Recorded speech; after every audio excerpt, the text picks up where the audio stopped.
বিশ্বনবী মুহাম্মদুর রাসূলুল্লাহ সাল্লাল্লাহু আলাইহি ওয়াসাল্লাম তিনি হঠাৎ করে দেখা গেল একদিন বাড়িতে ফেরে নাই। সন্ধ্যা ঘোর ঘোর হয়ে যাচ্ছে। মা আমিনা বলেন, আমার অন্তর কেঁপে কেঁপে উঠছে। আমার ছোট বাচ্চাদন শিশু মোহাম্মদ এখনো ঘরে ফেরে নাই।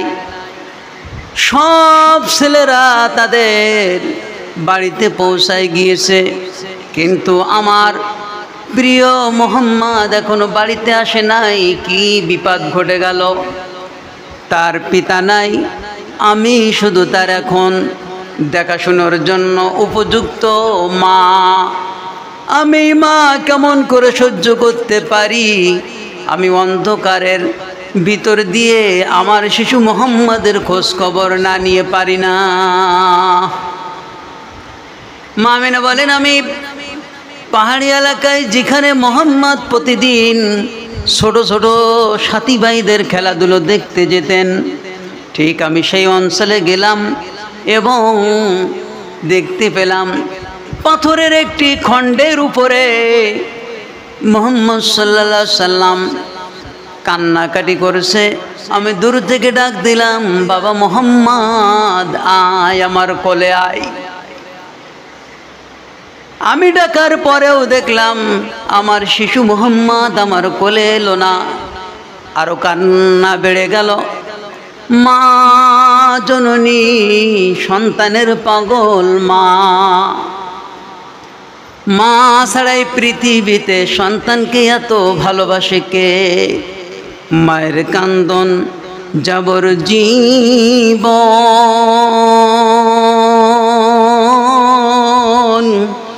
পর 2-4 মাস বোনের কান্দন রে।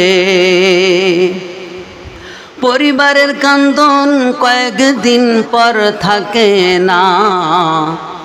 দুঃখের দরদি আমার জনম দুঃখিনী মা, গর্ভধারিণী মা, জনম দুঃখিনী মা। 10 মাস 10 দিন মায়ের গর্ভে দিল ঠাই। রক্ত মাংস খাইয়া মায়ের ভবে আইলাম ভাই। কান্দিয়া উঠিলাম আমি ভবেতে আসিয়া, শান্ত করিল মায়ের বুকের দুধ দিয়া। ও মায়ের প্রসব কালে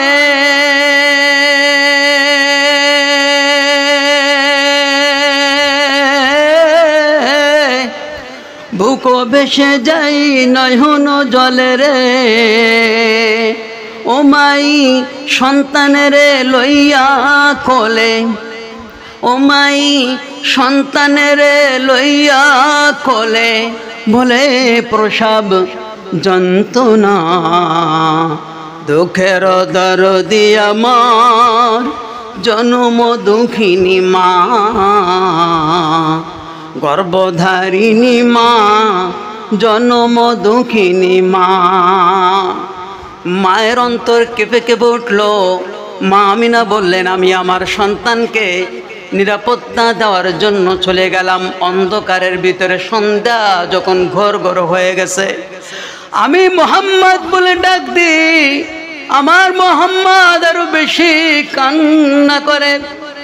আমি কাছে গিয়ে জিজ্ঞাসা করলাম, বাবা মোহাম্মদ, কেউ কি তোমাকে আঘাত করেছে নাকি, মেরেছে নাকি?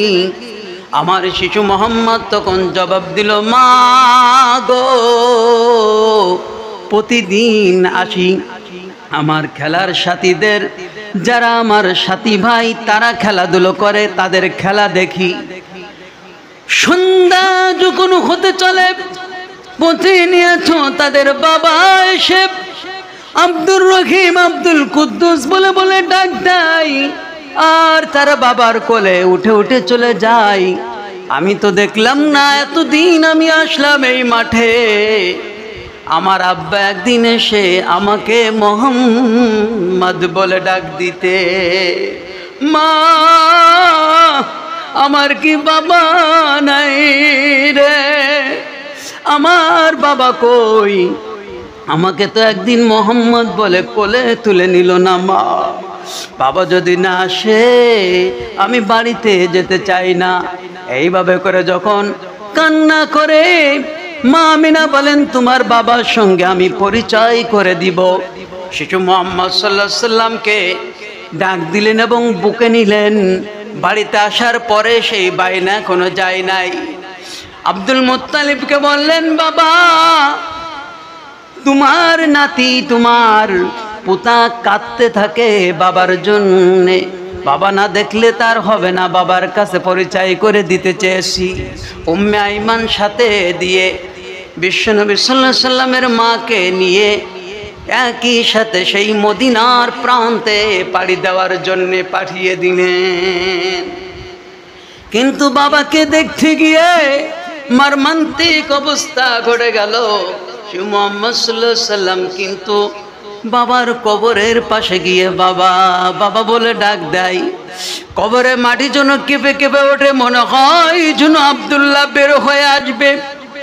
মা আমিনা বলেন, আমার ছোট সন্তান যখন মোহাম্মদকে দে, বাবা বাবা বলে কবরের পাশে গিয়ে শুধু ডাকে।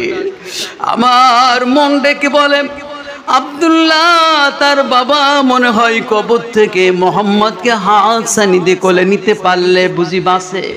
কিন্তু এমন অবস্থাতে হলো না, আল্লাহর বিধান পরিবর্তন হলো না। কবর থেকে তার বাবাও বের হতে পারে নাই, আর শিশু মোহাম্মদ বাবার কোলে উঠতে পারে নাই। এই দুঃখ বেদনায় একদিকে মোহাম্মদ কান্নাকাটি করে, আর একদিকে স্বামীর ব্যথা, একদিকে সন্তানের ব্যথা।